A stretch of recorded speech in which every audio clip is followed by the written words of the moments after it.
We figured it all out yet. You know, this is where collaborative action can actually help, because we've got experts up here, we've got experts out there, and there's probably a lot of experts in our communities who actually can help us with that. And one of the initiatives that we want to take with the Institute and the Social Finance and Housing Group is to set up a financial roundtable. And if you're interested, we're going to probably publish something on the Institute website. I'm just making this up. Marilyn will spearhead it. What was that?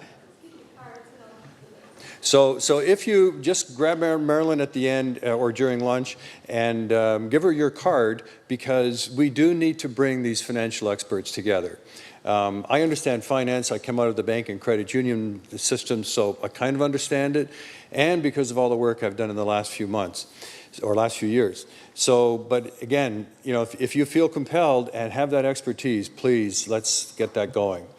We're going to wrap up the morning. Basically, we're going to ask two people to come forward. And so I'm going to ask Stuart Reid to come forward. Stuart's sitting here, and take a chair. Stuart is the Executive Director of the Community Foundation, Grey Bruce. I'm not sure how many of you were at his events. Was it last week, Stuart? The week before last. Time goes fast. But I watched some of it online. I couldn't be there, but an amazing opportunity again to get exposed to products and initiatives that can actually solve some of the problems in our community, housing being one of them. And the second person I'd like to introduce is Jen Ray. Jen Ray is a rock star in Collingwood, sorry to say. But as Marg mentioned, one of the recommendations of the task force was to hire a housing coordinator. And Jen has filled that role. She keeps our task force online, but she also communicates. She's a key communicator between our council and the staff and the task force.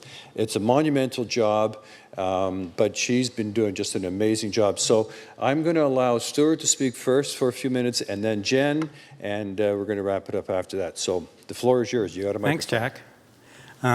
Well, I feel like we've just had a very sumptuous feast with all these amazing ideas, and Jen, you probably agree with me, it's kind of hard to kind of wrap it up with a bow because it's just sort of set out a very complex call to action. And I think we were asked to come up with some things that we're taking away, things we heard.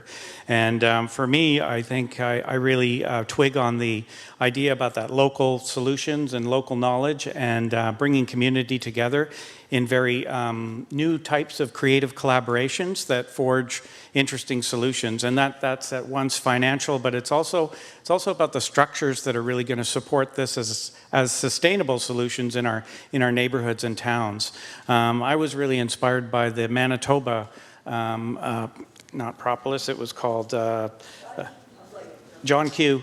That was really amazing, thinking about people regionally, like the Institute fosters these regional conversations, and I think that there was great strength in that sort of harnessing of like and bringing together resources. And what the panelists shared about and Marg Shibaniti said this too, about we're always looking to our municipal leadership, but they need support through capacity and reasoning through risk and to manage these very complex solutions. So that for me was really cool. And I love the word hybridity that came up today. You know, these are the words like that really talk about how we have to come together in new ways. I also heard again and again about bringing people with lived experience to the table, and diversity and inclusion, and talking to people who are going to be accessing these support services. I also think, as someone engaged in philanthropy, that community storytelling is that lubricant that gets things rolling, right? Like, we need to hear people's experience and be open and listen and hold space for people's experiences that are experiencing precarity and transition in a very volatile and changeable time. So that was a couple of takeaways for me. Jen? Great, thank you. And thanks, Jack, for the kind words, and Marg for your great overview of the Town of Collingwood's Affordable Housing Master Plan. I just wanted to touch on, again, similar themes. Collaboration and working together in new ways were two things that certainly stood out throughout many of the presentations. And that's something that was really focused on in our Affordable Housing Master Plan, was that the Town of Collingwood can't do it all, and that there's an important role for community, there's an important role for developers, and there's an important role for nonprofits. So I think that bringing everyone together and working on our strengths will be really important moving forward.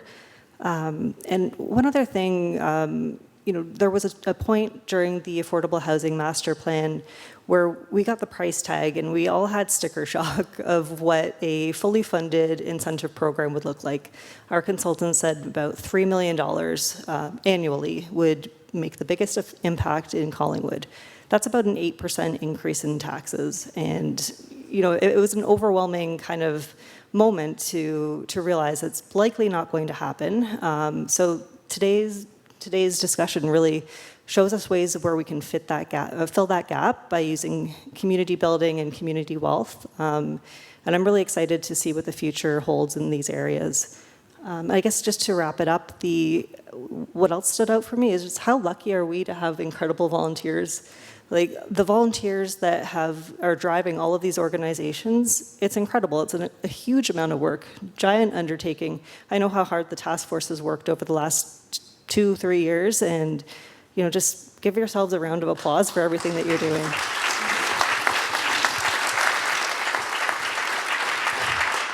In community foundations, we use that mantra, you make your community. And I think we heard that again and again. If we want to see change, if we want to see people cared for and housed and the next generation to be confident in the future, then yeah, we have to come together to do that. And that's exciting.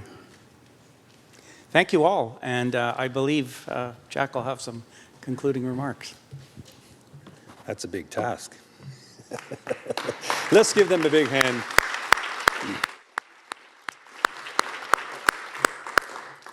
I don't know about you, but I am very impressed by the level of commitment we have in our community, but also the friends that joined us on Zoom. They're showing that it does work, and they're working at it.